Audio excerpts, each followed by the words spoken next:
ఓం నమ శివాయ. ఓం శ్రీ లలితాదేవ్యే నమ. ఓం శ్రీ గురుభ్యో నమ. శివానందలహరి 29వ శ్లోకం. త్వత్పాదాంబుజ మర్చయామి పరమం త్వాం చింతయామ్యన్వహం త్వామీశం శరణం వ్రజామి వచసా త్వామేవ యాచే ప్రభో. దీక్షాం మే దిశ చాక్షుషీం సకరుణం దివ్యైశ్చిరం ప్రార్థితం శంభో లోకగురో మదీయ మనస సౌఖ్యోపదేశం కురు.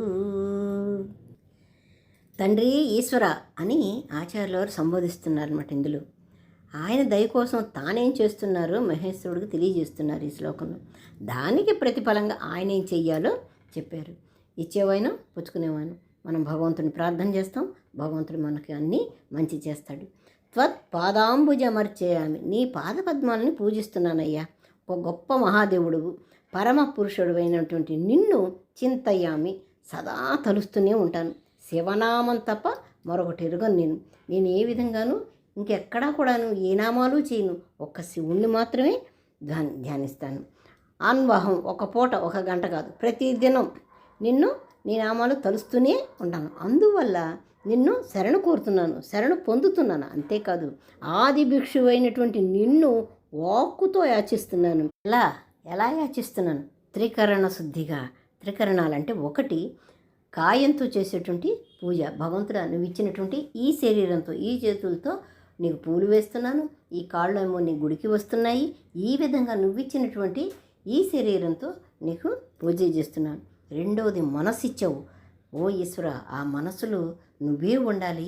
నువ్వు ఆ పరాత్ముడు ఈశ్వర ధ్యానం చేయగలిగే మంచి మనసు నాకు ఇచ్చాడు. అందుకని మానసికంగా చేసేది ధ్యానం. ఈ ధ్యానానికి సరిపడేటువంటి మనస్సును కూడా నాకు ఇచ్చావు. ఇక మూడవది వాక్కు. ఆ పరాత్ముడు ఇచ్చిన కంఠాన్ని ఉపయోగించడం, వాక్కుతో స్తోత్రాలు పఠించి భగవదానుగ్రహం కలగడం అనేటటువంటి నాకు ఇచ్చినటువంటి అదృష్టం అన్నమాట. ఈ విధంగా నువ్విచ్చిన భౌతికమైనవి నీకే అర్పిస్తున్నాను.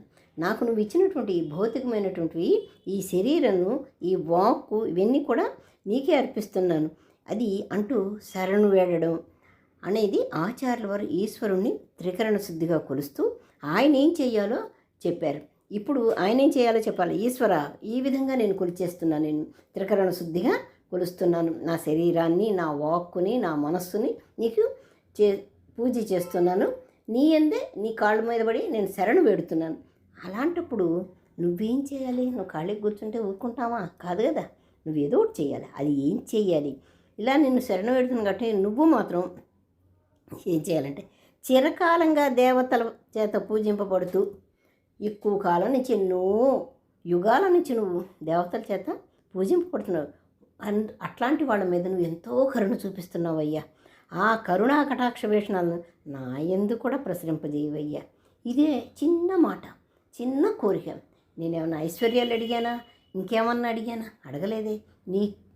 నీ కరుణా కటాక్ష వీక్షణాలు నా మీద పడేటట్టుగా చెయ్యి. అది ఎలాంటిది?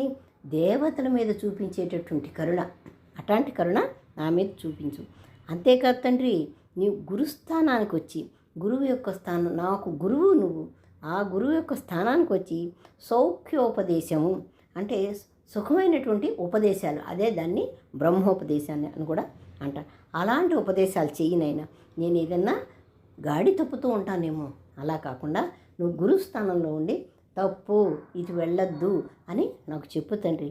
నువ్వు ఆ బ్రహ్మోపదేశాన్ని కనుక చేస్తే నేను నీ శరణు వేడిన వాడిని కాబట్టి నేను ఎటూ పోను అని చెప్తూ ఉన్నారు. గురుస్థానంలో ఎవరు ఏది చెప్పినా వాళ్ళే పరమేశ్వరుడు అని గురువు. అందుకనే గురు బ్రహ్మ, గురు విష్ణు, గురుదేవో మహేశ్వర అనేది అందుకే అని చెప్తున్నారు అన్నమాట. ఇక్కడ ఆచార్యుల వారు కూడా అదే అర్థాన్ని చెప్తున్నారు. ఎవరైనా మంచి చెప్తే వినకుండా నిర్లక్ష్యం మనం చేయకూడదు, నిర్లక్ష్యం చేయకూడదు. అట్లాంటి వైఖరి చూపితే భగవంతుడిని నిర్లక్ష్యం చేసినట్టే. విందాం, మనం ఆచరిస్తామా లేదా అనేది తర్వాత పెట్టినా ముందర ఆ మాటలు వినటంలో తప్పు లేదు అని ఈ శ్లోకం ద్వారా మనకి తెలియజేస్తున్నారు అన్నమాట. గురువు బ్రహ్మ లాంటి వాడు అని, గురువు భగవంతుడు ఆయన చెప్పే బ్రహ్మోపదేశము అని చెప్పి మనం తెలుసుకోవాలి. కాబట్టి మన ఆచార్యుల వారు మనకు గురువు గారు కాబట్టి ఓం శ్రీ గురుభ్యో నమః.